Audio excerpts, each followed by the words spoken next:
Technology has been shifting constantly since 1839, and we can only expect that it will continue to shift. Everyone's a photographer now. Everyone carries a camera in their purse or pocket. We make photographs in a different way from the way we used to, but we make them for the same reasons. I mean, I would argue that a 19th century Victorian family album has exactly the same purpose as the 200 pictures of your kid that you carry on your phone.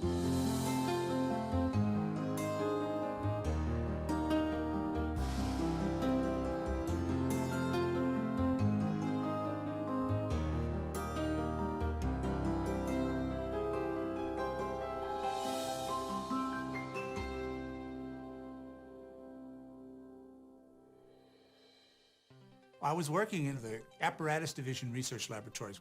My supervisor came to me one day and said, look at a new type of imager that had just become available called charge-coupled device imager. And that was the Fairchild device. It was called the CCD201. I thought if I could build some sort of device that would capture an image, well, let's call the camera. I called it my baby because it made me cry a lot. I always say that. What I was dealing with was something that could convert a light pattern to a charge pattern, but I had to get that charge pattern off of the device really quickly and store it somewhere. So I was going to try to make a digital conversion device and then store it in RAM. And so I said I needed a form of permanent storage that didn't require battery. That was easy, actually, because magnetic tape on cassettes were being used for all kinds of reasons. At the early days of computers, they were storing digital information. People always talk about building the camera. Well, half this effort, probably more than half the effort, was building the playback unit, make it suitable for a television signal, because that was the only way to electronically look at an image. And this was all digital.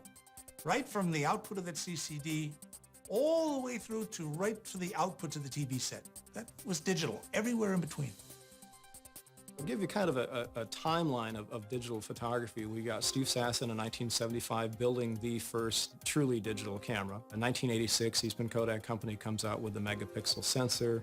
1987-88, Jim McGarvey builds tactical camera, which evolves into the 1991 Kodak DCS. Came in a rather hefty suitcase that contained the camera and the storage device. The next year, they were able to actually combine all of those parts into one smaller body, the VCS 200. In 1994, the Apple QuickTake 100 is the consumer camera.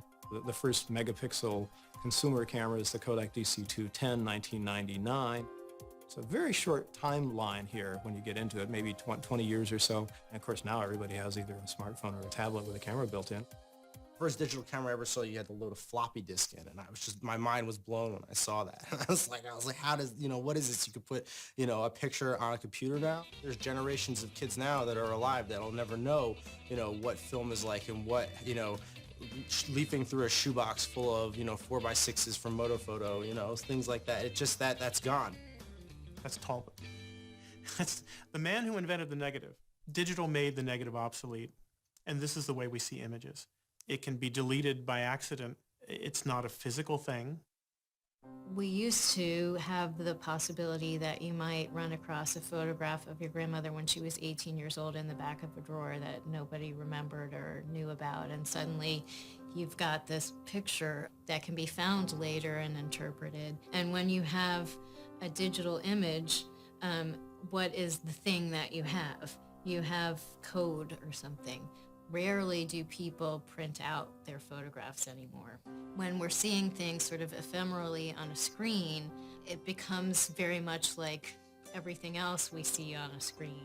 Our relationship to memory with regard to the photographic image is changing, and it'll be really interesting to see where that goes. It's surprising to most people when I tell them I love digital. I mean, I just love the technology of digital, and they'll look at me and think it's heresy.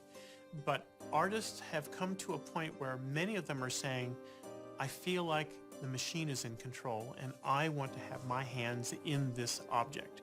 When the finished product is something other than a computer screen, it harkens back to the day when photography was a craft. It's not just about the image, although the image is king. It's about the object itself, and you made that object.